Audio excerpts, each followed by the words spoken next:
Okay, yes sir, good morning. आइए बच्चों, sir हम शुरू करते हैं क्या?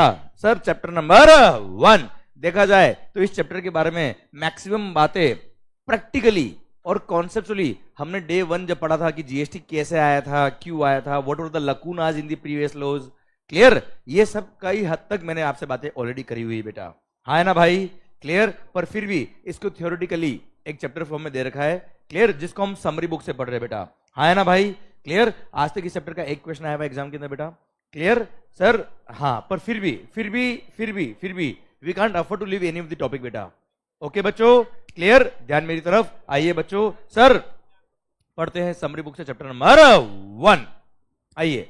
और हाँ, अब तक इसके क्वेश्चन अगर नहीं बने, जरूरी नहीं कि अभी भी नहीं बनेंगे बेटा आगे, ठीक है, वी नेवर नो, ओके। इसलिए अपने को कुछ भी नहीं छोड़ना, जब अपन इतनी अच्छी पढ़ाई कर रही हर चैप्टर की, हर टॉपिक की, तो क्यों छोटे छोटे पॉइंट के लिए छोड़े बेटा हम लोग, ओके। तो मैंने ये बात इसलिए की, यहां तो मैं पढ़ा रहा हूं, घर जाके आपको रिवाइज करना है बेटा इसको, ओके। आइए बच्चों, सबसे पहली बात यहां पे हिस्ट्री दे रखा है जीएसटी का, कैसे जीएसटी आया, क्लियर, देख लीजिए, पढ़ लीजिए सर, वैसे कोई काम का नहीं है सच। सर इन द ईयर 2000 जब आप नहीं हुए थे, बिल्कुल भी नहीं, हाँ मतलब बिल्कुल भी नहीं, मतलब या तो पूरे होंगे या नहीं होंगे सर।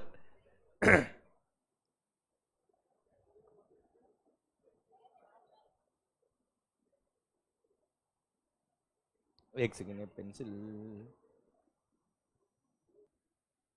ओके बच्चे हो, आइए आइए सर, हम बात करते क्या, सर जीएसटी कैसे आया, क्लियर, उसकी हिस्ट्री याद दे रखी बच्चों, एक बार देखिए ध्यान से, कोई टफ पॉइंट नहीं है, नॉर्मल पॉइंट है सर। इन द ईयर 2000 जब आप नहीं थे, देन द पीएम इंट्रोड्यूस्ड, उस टाइम के जो पीएम थे, introduce the concept of GST and set up a committee to design a GST model for the country. फिर ओ भाई, ओ मालिक, इन द ईयर 2006 जब आप है ना आ गए थे बेटा जीवन में बेटा,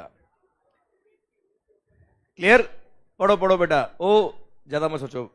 announcement by union finance minister during the budget 2006-7 that GST would be introduced from 1 April 2010, clear.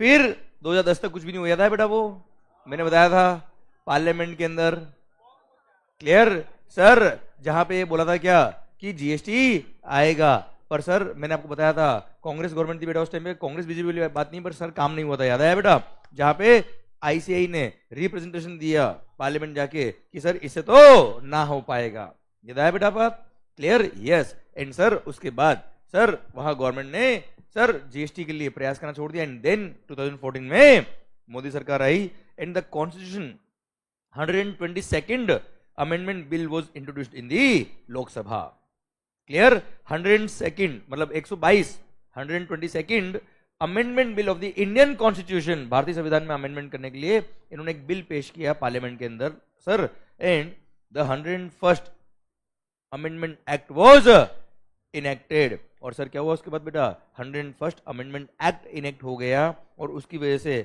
GST की फर्स्ट काउंसिल मीटिंग कब हुई बेटा, सितंबर 2016 में बेटा, हाँ ना भाई। अच्छा अब आप कहेंगे सर क्या, सर बिल तो 122nd है और जो एक्ट हुआ वो 101st है, सारे बिल पास नहीं होते ना बेटा यार, एक्ट नहीं बनते हैं, क्लियर, इसलिए ओके गुड, वेरी गुड बेटा। फिर क्या हुआ बेटा, जीएसटी काउंसिल ने क्या किया, मीटिंग जब हुई इसमें उन्होंने रिकमेंड किया सीजीएसटी अलग लगाओ, एसजीएसटी अलग लगाओ, आईजीएसटी लगाओ, और यूनियन टेरिटरी में यूटीजीएसटी लगाओ, और तंबाकू खाने वालों पर कंपनसेशन सेस लगाओ, याद है बेटा, उसका बिल लेके आए लोग बेटा।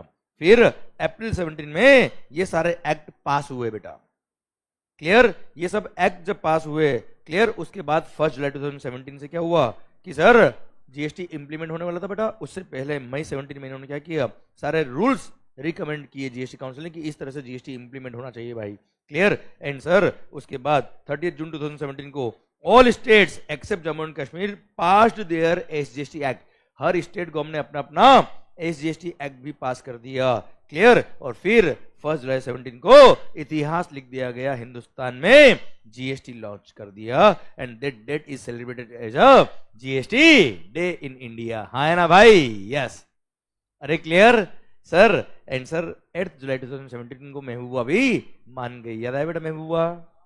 कहाँ की महबूबा? हम सब की। क्लियर? जम्मू एंड कश्मीर के सर स्टेट गवर्नमेंट ने भी इसको एक्सेप्ट कर लिया और जीएसटी वहां पे भी इंप्लीमेंट कर दिया। हाँ सिद्धेश भाई क्लियर? और उसके बाद जीएसटी की जर्नी कंटिन्यू हो गई बेटा, हाँ है ना भाई? यस।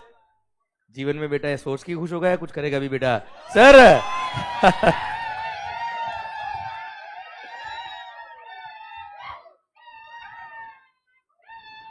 ये क्या था रे?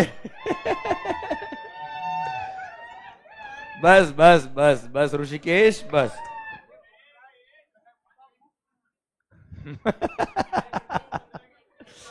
सर आइए बच्चों, सर ये लक्ष्मण बोल रहा है सर 2000 में तो मैं प्लानिंग में था बेटा। क्लियर? सर इधर ध्यान। Concept of GST. ओ भाई कॉन्सेप्ट ऑफ जीएसटी, आइए आइए आइए। सर इधर ध्यान। सर पढ़ो। चलिए सर ये तो बताया मैंने क्या किस तरह से जीएसटी आया, ईयर बाय ईयर क्या प्रोसेस हुई थी उसकी बेटा, ये सब बातें आपको कई हद तक मैंने बता रखी थी बेटा। ठीक है, डिटेल में बात करी थी हमने बेटा ऑलरेडी। आइए कॉन्सेप्ट ऑफ जीएसटी। सबसे पहली बात, आखिर क्या है जीएसटी? क्या? कौन सा में? आइए सबसे पहला वैल्यू एडेड टैक्स। इधर ध्यान।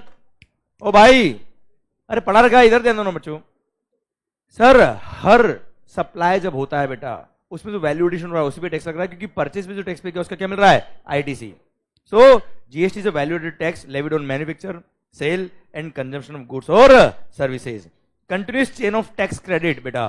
सर क्या होता है, जहां से आपने परचेज किया उसने जीएसटी लगाया, आप फर्दर सेल करोगे, परचेज में टैक्स पे किया उसका आपको क्या मिल जाएगा? क्रेडिट मिल जाएगा। And that's a continuous chain of input tax credit. और अल्टीमेटली टैक्स का बर्डन कौन बोन करता है बेटा? Final consumer. ये रहा बेटा burden, final burden borne by the final consumer. Ultimately क्या हो रहा है बेटा, since input tax credit chain इतनी स्मूथ है इसके अंदर कि बीच के जितने भी सप्लायर्स है उन्होंने परचेज में जो भी टैक्स पे किया उसका उनको क्या मिलता है? Input tax credit. और अल्टीमेट जो कंज्यूमर होता है, क्लियर, वो गुड्स को जब या सर्विसेज को कंज्यूम करता है, अल्टीमेटली टैक्स का बर्डन उस पर जाता है और वो अल्टीमेटली टैक्स गवर्नमेंट को मिलता है बेटा, हाँ है ना भाई? सर फिर no cascading effect of taxation. याद आया क्या बच्चे कि सर सिंस हर वैल्यू एडिशन में टैक्स लग रहा है बेटा, सर टैक्स पे टैक्स नहीं लगता, इसलिए यहाँ पे कोई कैस्केडिंग इफेक्ट ऑफ टैक्सेशन नहीं होता। परचेज पे टैक्स पे क्या जीएसटी का उसका आपको क्या मिल रहा है? आईटीसी मिल रहा है। There is no point of any cascading effect of taxation बेटा, हाँ है ना भाई? चलिए कौन कौन से टैक्सेस सबस्यूम हुए जीएसटी में बेटा? सबस्यूम मतलब मर्ज हो गए जीएसटी में बेटा।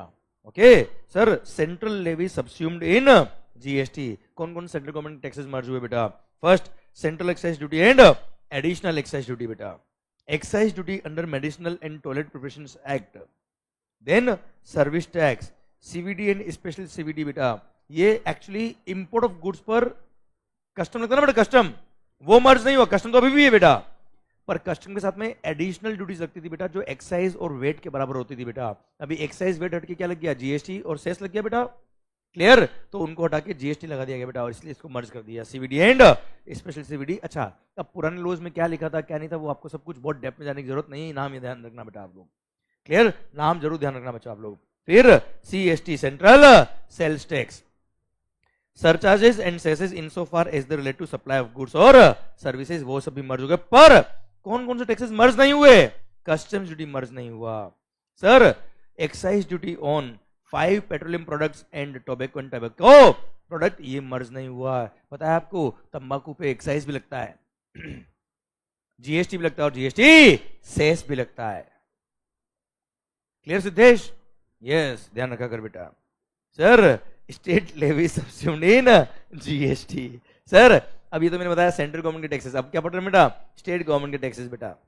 Sir state government taxes first क्या है? State surcharges and cesses in so far as the relate to supply of goods और सर्विसेज।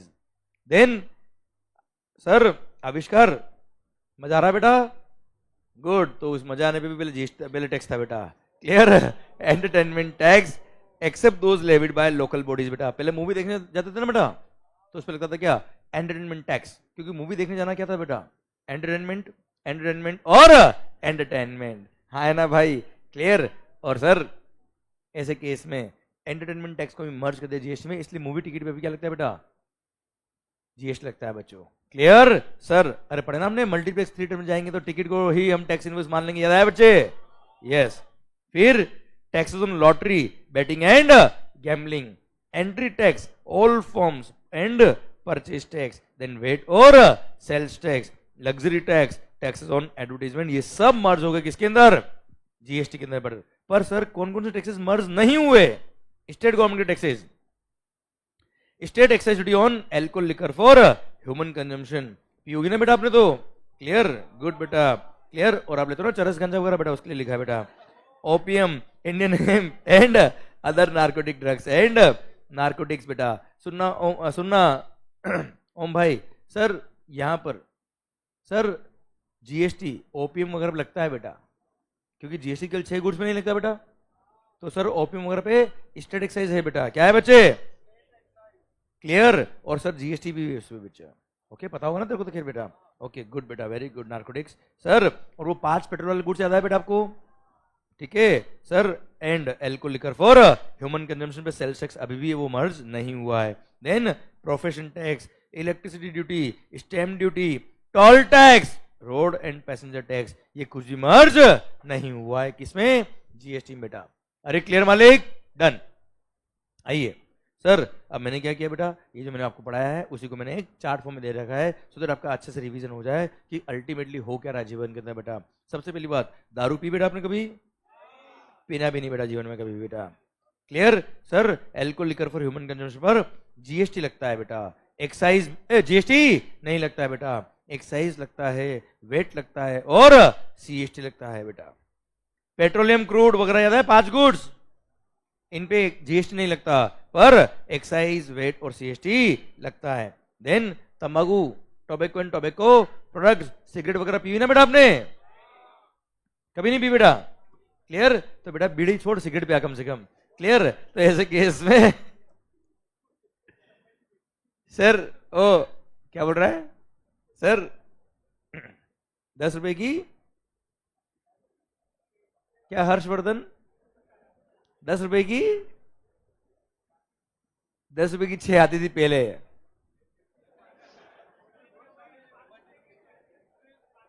पहले 10 रुपए की 6 आती थी, अभी 6000 में एक भी नहीं आती बेटा। सर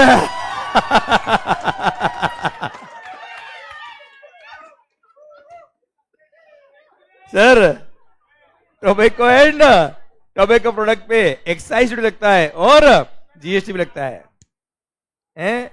विजू भैया कह रहे थे बेटा। क्लियर? तो मैंने उनको क्या बोला, तो आपकी वजह से नहीं आती है सर।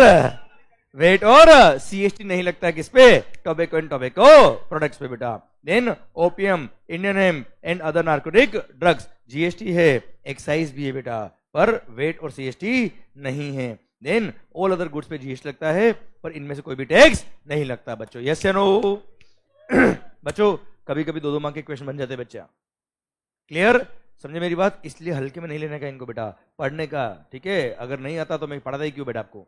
ओके आइए sir, dual model GST introduced in India. अरे हाँ है ना भाई? Yes sir. Sir Hindustan, sir अरे जिंदाबाद तो ही है बेटा, पॉइंट वो नहीं है। पॉइंट मेरा क्या है सर, इंडिया के अंदर सरकार ये सूरज बोल रहा है सर आप बिगाड़ रहे हो हमें बेटा। क्लियर? सर सुनना बात को ध्यान से बेटा, बिगड़े हो गया बिगाड़े बेटा। सर इधर ध्यान, एक्चुअली क्या, मैं हूं इनडायरेक्ट टैक्स, तुम डायरेक्ट टैक्स में बिगड़ चुके बेटा। सर आइए रे होशियारी, मान लो। Good sir, India India sir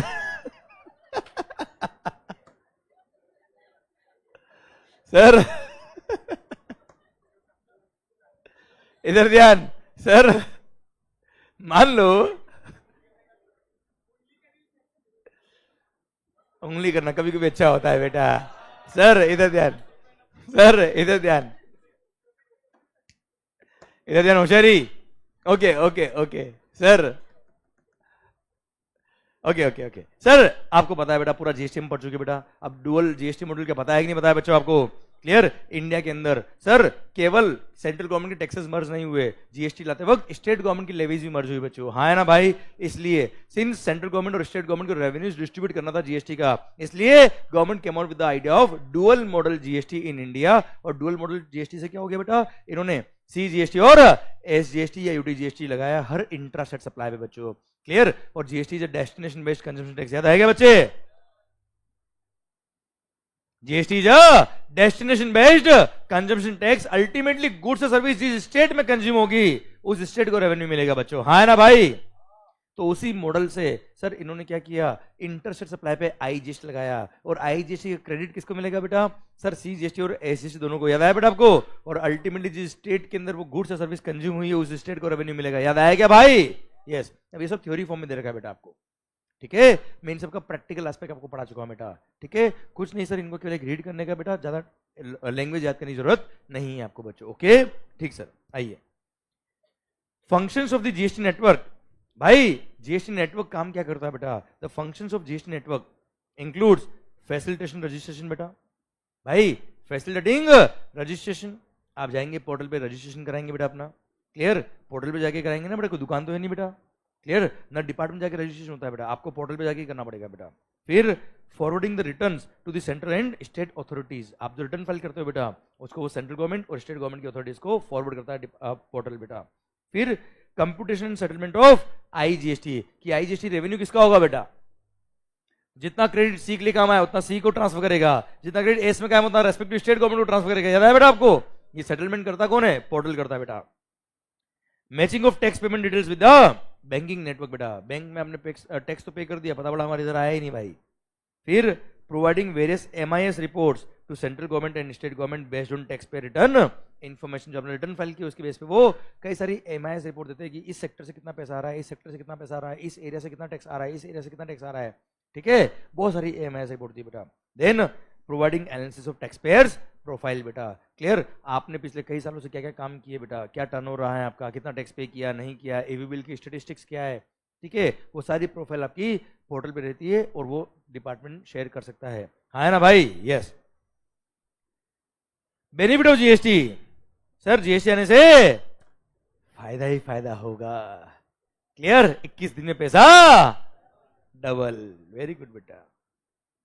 sir Lakshmi chit fund बेटा सब याद, मूवीज के सर डायलॉग, उनकी कॉर्नर में क्या बातें लिखी ना वो भी याद है बेटा अपने को, बस प्रोविजन याद करना बड़ा डिफिकल्ट है सर हमारे लिए, बाकी सब अच्छा है बेटा। आइए जीएसटी क्या, जीएसटी के याद है, हाँ मजा आ गया भाई, थैंक यू सर। पढ़ो ध्यान से, GST is win win situation. Sir हमेशा विजन के साथ पढ़ोगे सर तो मजा आएगा आपको हमेशा, ओके। और फायदा ही फायदा होगा बेटा, समझे मेरी बात, पढ़ो sir. GST is win win situation for the entire country, for the entire country win win situation बेटा। It brings benefit for all the stake holders of the industry, government and the consumers. The significant benefits of GST are discussed here under बेटा। Benefit to economy क्या क्या है बेटा, सबसे पहला creation of unified national market बेटा। ओ भाई सर पूरे देश में कहीं से भी आप परचेस करोगे रेट ऑफ टैक्स सेम है क्या बेटा, one nation one tax one market, याद आया बेटा आपको, वन यूनिफाइड मार्केट हो गया बेटा अपना देश। क्योंकि पूरे वर्ल्ड, पूरे इंडिया के अंदर किसी भी स्टेट में आप जाएंगे सर वहां पे rate of tax is same as far as GST is concern बेटा, हाँ है ना मालिक, good. Boost to make in India initiative बेटा। सर आज मुझे बताओ, अगर टैक्स टेररिज्म खत्म होके सारे टैक्सेस मर्ज होके सिंगल टैक्स बन जाएगा जीएसटी बेटा, तो डेफिनेटली इंडिया के अंदर जो इंडस्ट्रीज है वो प्रमोट होगी बेटा, and make in India project को क्या होगा, बूस्ट मिलेगा बेटा। Enhanced investment and employment, sir जब यहाँ पे टैक्स टेररिज्म कम होगा, सिंप्लीफाइड टैक्सेशन सिस्टम होंगे, वन नेशन वन टैक्स होगा, कॉम्प्लेक्सिटी नहीं होगी, अच्छे कंसल्टेंट होंगे, क्लियर। तो ऐसे केस में सर यहाँ पे लोगों का इन्वेस्टमेंट बढ़ेगा, और इन्वेस्टमेंट बढ़ेगा तो अल्टीमेटली हम जैसे लोगों को एम्प्लॉयमेंट मिलेगा बच्चों, हाँ है ना भाई। यस कितना टफ फोन चल रहा है ना बेटा, पढ़ो बेटा, बहुत बहुत स्ट्रेस आ रहा बेटा। अच्छा चिक्की खाओ स्ट्रेस भगाओ, चितड़े तो अब्दुल चिक्की क्या बात कर रहा है, अभिषेक सर को भी सप्लाई करते हो आप, क्या बात कर रहे हो आप? इसलिए अभिषेक सर इतने स्मार्ट है। गुड गुड बेटा, सिंप्लीफाइड टैक्स स्ट्रक्चर पढ़ बेटा। Sir ease of doing business क्या है बच्चे?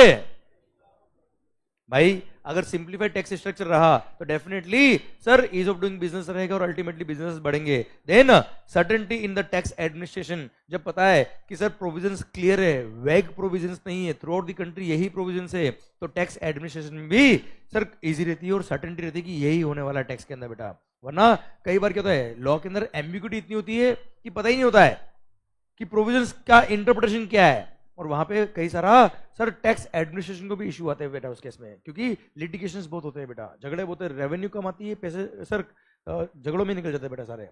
फिर easy tax compliance, automated procedures with great use of information technology बेटा। इधर से जीएसटी 1 फाइल क्या होता है, 2B में पहुंचा बेटा, 2B में क्रेडिट ज्यादा ले लिया, 2B में क्रेडिट कम था, 3B में ज्यादा ले लिया, ऑटोमेटिक सिस्टम में इसका हो जाएगा, नोटिस आ जाएगा, याद आया बेटा? Yes, reduction in compliance cost. फिर advantages for trade and industry क्या है बेटा? Sir benefits to industry. Then sir industry को बेनिफिट क्या होगा बेटा? टैक्स अगर इजी होगा, कंप्लायंस इजी होगा तो अपने प्रोडक्शन पे ध्यान देंगे बेटा, टैक्सेशन पे ज्यादा लोड लेने की जरूरत नहीं है। Mitigation of ill effect of cascading, पहले कैस्केडिंग इफेक्ट ऑफ टैक्स की वजह से कॉस्टिंग ज्यादा होती थी बेटा, अब कैस्केडिंग इफेक्ट अगर नहीं होगा तो आपका टैक्स का बर्डन भी कम हो जाएगा बच्चों। Then elimination of multiple taxation and double taxation, हमने पढ़ लिया क्या डे 1 में बेटा? ये मल्टीपल टैक्सेशन और डबल टैक्सेशन अगर नहीं होगा तो ऐसे केस में सर आपकी अल्टीमेटली कॉस्टिंग कम होगी, टैक्स का बर्डन बहुत ज्यादा नहीं आता है। Benefit to small traders and entrepreneurs, जैसे 20 लाख तक का टर्नओवर कितना बेटा, तब रजिस्ट्रेशन की जरूरत ही नहीं है बेटा, आपको कोई टैक्स पे करने की जरूरत नहीं है बेटा। इसलिए अगर आप न्यू स्टार्टअप कर रहे हो, जब तक आपका टर्नओवर थ्रेशोल्ड लिमिट क्रॉस नहीं करता तब तक आपको रजिस्ट्रेशन की जरूरत नहीं है, कोई टैक्स पे करने की जरूरत नहीं है। अच्छा टर्नओवर क्रॉस भी कर दिया तो भी कंपोजिशन स्कीम जैसे प्रोविजंस याद दे रखे, जिनका टर्नओवर 1.5 करोड़ या उससे कम है उनको भी हमने फायदा दिया बेटा। ये सब फायदे चल रहे किसके? जीएसटी के बेटा।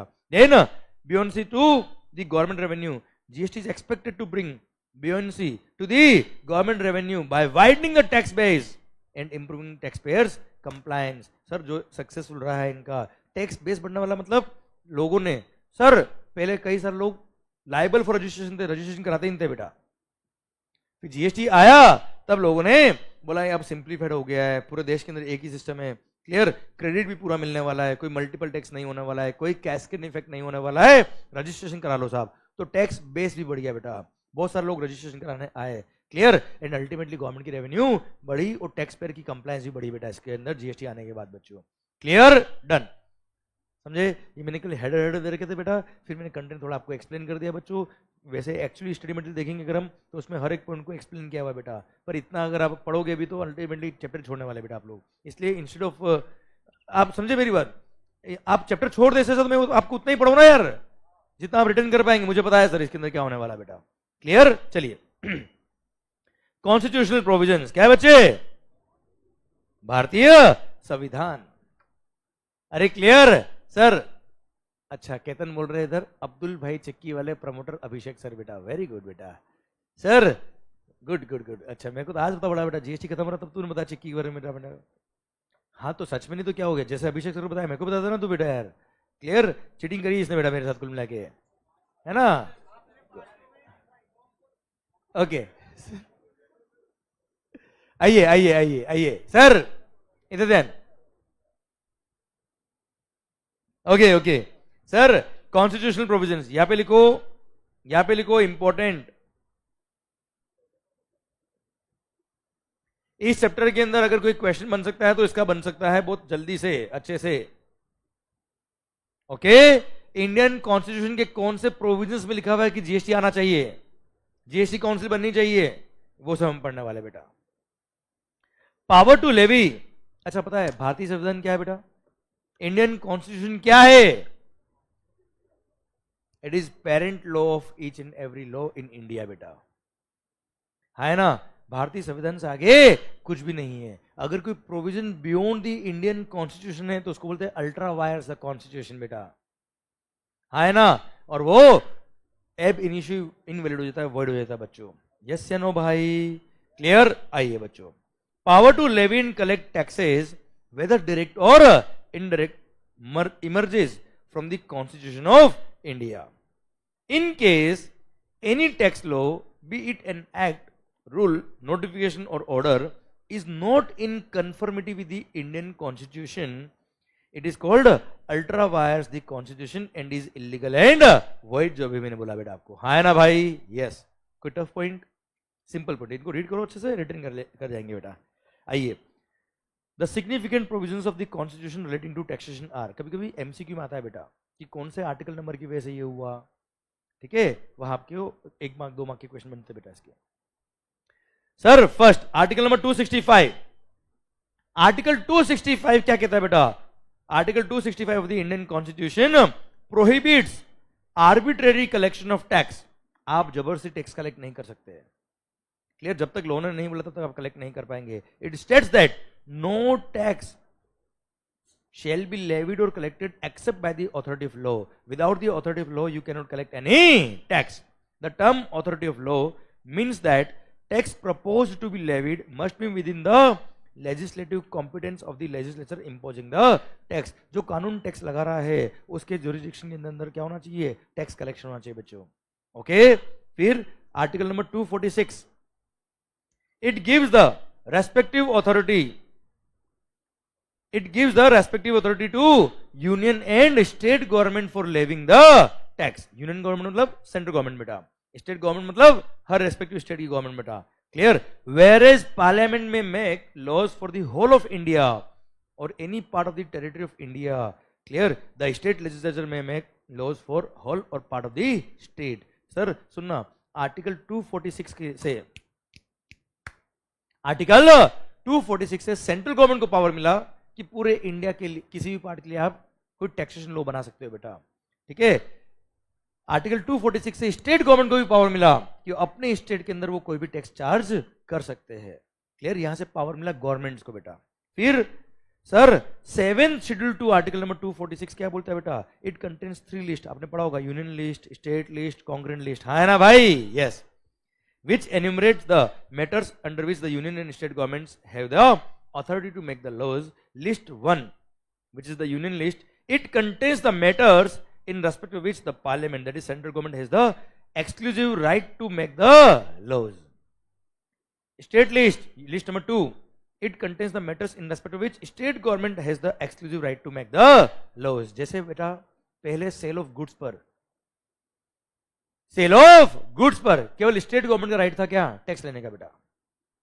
मैन्युफैक्चर ऑफ गुड्स पर या सर्विस सेक्टर पे सर्विस टैक्स लेने का राइट किसका था बेटा? सेंट्रल गवर्नमेंट का बेटा. समझे मेरी बात? क्लियर?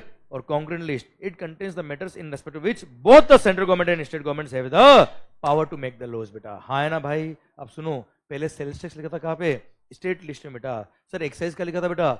यूनियन लिस्ट में बेटा, एक्सेप्ट 2-3 गुड्स को छोड़ के बेटा. जैसे दारू, दारू भी पहले भी स्टेट एक्साइज था बेटा. ठीक है? तो उस पर भी अभी भी स्टेट एक्साइज है बच्चों. तो sir service tax was the power of central government, union list में लिखा था बेटा वो. इसीलिए इंडियन कॉन्स्टिट्यूशन में अमेंडमेंट करना पड़ा जीएसटी लाने के लिए बेटा. समझे मेरी बात बेटा? क्लियर? केवल ये नॉर्मल अमेंडमेंट नहीं था, भारतीय संविधान में अमेंडमेंट करना पड़ा. क्यों? To bring the GST there should be amendment in the Indian constitution because powers were divided between central and state. Clear? समझे मेरी बात? इसलिए अमेंडमेंट करना पड़ा. और power to levy GST has been conferred by article number 246A. देखो नया article insert किया है 246A. Sir power to levy GST has been conferred by article number 246A of the constitution which was introduced by the constitution 101st amendment act 2016 बेटा. Clear? इसको mark कर रखना, इसका 1 mark का क्वेश्चन बनता है कभी कभी बेटा. 246A से पावर मिला जीएसटी लेवी करने वाला बेटा. और 279A empowers the president to constitute GST council बेटा. क्लियर? जीएसटी काउंसिल बनाने का पावर कहां से मिला बेटा? 279A से. किसको मिला? प्रेसिडेंट को. वो कॉन्स्टिट्यूट करते हैं क्या? GST council. ओके बच्चों? क्लियर है मालिक? देखिए ध्यान से बेटा. Significant amendments made by constitution बच्चा 246A और 279A, ये दोनों आर्टिकल बड़े इंपॉर्टेंट होते हैं. 1 मार्क का एमसीक्यू बनता है बेटा इसका. ओके बच्चों? क्योंकि ये एक्चुअली जीएसटी रिलेटेड है बेटा. बाकी ऊपर वाले तो पॉइंट कॉमन थे बेटा. क्लियर, ये दोनों स्पेसिफिक जीएसटी रिलेटेड है बेटा। अच्छा, इसका मतलब ये नहीं कि बाकी देखे नहीं बेटा, बाकी जो मैंने बताया वो देखने देखने, ये तो आपको हर पल याद होना चाहिए बेटा। 246A, 279A। ओके बच्चों, देखो ए है, बाद में इंसर्ट हुए बेटा ये सब। गुड। सिग्निफिकेंट, अच्छा सिग्निफिकेंट अमेंडमेंट जो Indian constitution 101st amendment act 2016 से बने थे आर एस फॉलोज बच्चा। First, article number 246A, power to make laws with respect to GST बेटा। This article grants power to the central government as well as state governments to make laws with respect to GST imposed by center as well as all the state governments beta. Center has the exclusive power to make laws with respect to GST in case of interstate supply. है ना भाई sir, interstate supply of goods service के लिए केवल एक ही act बना हुआ है, आईजीएसटी एक्ट। याद है बच्चों आपको? क्लियर, क्यों? क्योंकि भारतीय संविधान के आर्टिकल नंबर 246A ने बोला क्या, सेंट्रल गवर्नमेंट को पावर है इंटरस्टेट के लिए लॉ बनाने का बेटा। हाँ है ना भाई? Then however in respect of following goods the aforesaid provisions shall apply from the date recommended by the GST council, जो अब तक रिकमेंड नहीं हुई है। याद है बेटा? पेट्रोलियम गुड्स, अरे yes no, petroleum crude, high speed diesel, motor spirit common known as petrol, sir natural gas and aviation turbine fuel. Article 269A बेटा। सर सुनना बेटा, ओ क्या बोलता है ये, levy and collection of GST on inter state supply. कौन सा supply बेटा? सर इंटर स्टेट सप्लाई पर सर जीएसटी लेवी जो होगा वो कैसे होगा, क्या होगा, उसका पावर कहां से मिला बेटा इनको? सर उसका पावर मिला है आर्टिकल नंबर 269A से बेटा। सर पढ़ना, article number 269A stipulates that GST on supplies in the course of interstate trade and commerce shall be levied and collected by the government of India। Government of India मतलब central government बेटा, state government नहीं बच्चों। हाँ है ना भाई? Clear. And such tax shall be apportioned between the union and the states in the manner as provided by the parliament by any law on the recommendation of the GST council। भाइयों IGST no doubt इसका law कौन बनाएगा? Central government बनाएगी बेटा। Collect भी कौन करेगा? Central government. पर क्या IGST सेंट्रल गवर्नमेंट का रेवेन्यू है? नहीं, IGST को अपोर्शन किया जाता है between central government and state government. और किस तरह से अपोर्शन करते हैं, शायद मैंने इसका आइडिया आपको दे रखा है बेटा। अरे यस नो, जहां पे गुड्स कंज्यूम होगा, सर जिस स्टेट में या यूनियन टेरिटरी में गुड्स या सर्विस कंज्यूम होगा, उस स्टेट को 50% रेवेन्यू जाएगा और 50% किसको जाएगा? सेंट्रल गवर्नमेंट को। याद आया बच्चों आपको? In addition to about, import of goods or service or both into India will also be deemed to be supply of goods or services in the course of interstate trade or commerce। बच्चों sir भारतीय संविधान ने बोला था कि अगर आपने कोई भी गुड्स का इंपोर्ट किया या कोई भी सर्विसेज अगर आपने इंपोर्ट करी तो सर उसको इंटर स्टेट सप्लाई मानते ही, इसलिए उस पर आईजीएसटी लगता है बेटा।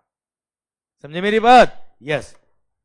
आइए 279A जीएसटी काउंसिल के प्रोविजंस भी देख लेते बेटा हम लोग। आओ बच्चों, article number 279A of the Indian Constitution empowers the President to constitute a joint forum of central government and state government, namely GST Council बेटा। अच्छा मैंने आपको बताया भी था GST काउंसिल में कौन है बेटा? सर सेंट्रल गवर्नमेंट के मेंबर भी और सारे स्टेट गवर्नमेंट के नॉमिनेटेड मेंबर्स भी बेटा। क्लियर। और इनका प्रेसिडेंट कौन होता है? चेयरमैन कौन होता है बेटा? सर यूनियन फाइनेंस मिनिस्टर बच्चों। हाँ है ना भाई? Is the chairman of the council बच्चों। और सब लोग मिलकर डिसीजन लेंगे, मतलब पूरे देश ने एक साथ डिसीजन लिया बेटा, इसलिए वही अप्लाई होता है पूरे इंडिया में सारे SGST एक्ट में एंड CGST एक्ट में एक साथ बच्चों। यस या no? The union finance minister is the chairman of the council and the ministers in charge of the finance और टैक्सेशन और any other minister nominated by each of the state or union territories with legislature are its members। Sir मतलब sir देना union finance minister तो क्या होगा बेटा? इसके chairman बेटा। और जितने भी ministers of, sir minister in charge of the finance या टैक्सेशन है बेटा, वो सारे इसके मेंबर होते हैं बेटा। प्लस जो भी स्टेट गवर्नमेंट और यूनियन टेरिटरी बेटा, यूनियन टेरिटरी कौन कौन सी बेटा? दिल्ली, पुडुचेरी एंड जम्मू एंड कश्मीर बेटा। क्लियर। ये तीनों यूनियन टेरिटरी ऐसी है जिनका खुद का अपना क्या स्टेट लेजिस्लेचर बच्चों। यहाँ पे अपना SGST एक्ट लगता है बेटा। हाँ है ना भाई? तो उसको बोलते हैं यूटीज विथ लेजिस्लेचर बच्चा। क्लियर। बाकी सब यूनियन टेरिटरी में तो सेंट्रल गवर्नमेंट का ही कानून चलता है बेटा। तो सर सारी स्टेट गवर्नमेंट और ये तीन यूनियन टेरिटरी बेटा, दिल्ली, पुडुचेरी और जम्मू एंड कश्मीर, ये 3 यूनियन टेरिटरी और सारी स्टेट गवर्नमेंट क्या करते बेटा, अपने अपने मिनिस्टर्स को नॉमिनेट करके भेजेंगे इस काउंसिल के अंदर बेटा, and they are the members of the GST council बेटा. Besides union minister of state in charge of revenue and finance is also its member. Sir central government के union minister of state in charge of revenue and finance इसके member भी होते, इसके भी member होते बेटा. हाँ है ना भाई. सर आइए, the function of the council, इसको लिखो इंपॉर्टेंट.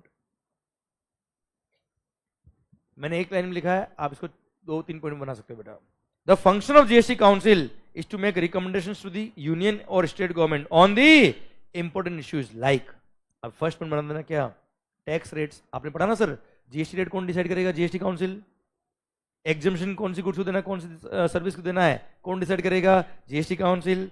थ्रेशोल्ड लिमिट कितनी होगी, कौन डिसाइड करेगा, GST council. Dispute resolution etcetera कौन करेगा, जीएसटी काउंसिल. इन सब के लिए वो रिकमेंडेशन देगा किसको, सेंट्रल गवर्नमेंट और स्टेट गवर्नमेंट्स को बच्चों. हाँ है ना भाई. यस. कभी 2 मार्क का क्वेश्चन है तो 4 पॉइंट लिख देना बेटा ऐसे.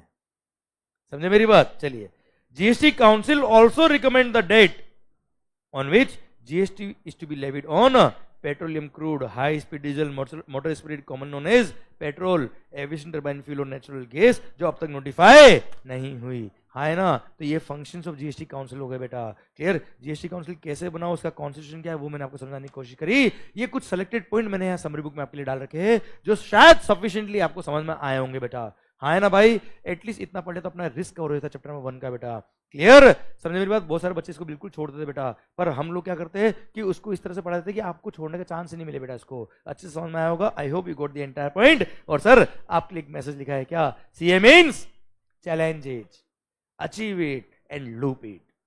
हर दिन, भले आप सीए कर रहे हो, सीएस कर रहे हो या सीएमए कर रहे हो बेटा, हर दिन हर टॉपिक जो आपको पढ़ना है, आपके टारगेट्स को आप चैलेंज तरह लीजिए, उसको अचीव करो. कुछ भी हो जाए अचीव करना है साहब.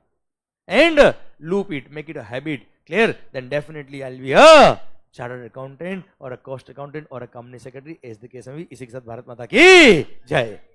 और इसी के साथ ये टॉपिक भी छोटा सा समरी बुक से खत्म होता है. अब this is the only one, यही एक टॉपिक ऐसा है जिसको मैंने समरी बुक से पढ़ा है बेटा, आपको सेलेक्टेड बेस पे पढ़ा है मैंने आपको. बाकी हर एक टॉपिक को हमने कॉन्सेप्ट से पढ़ा है बेटा.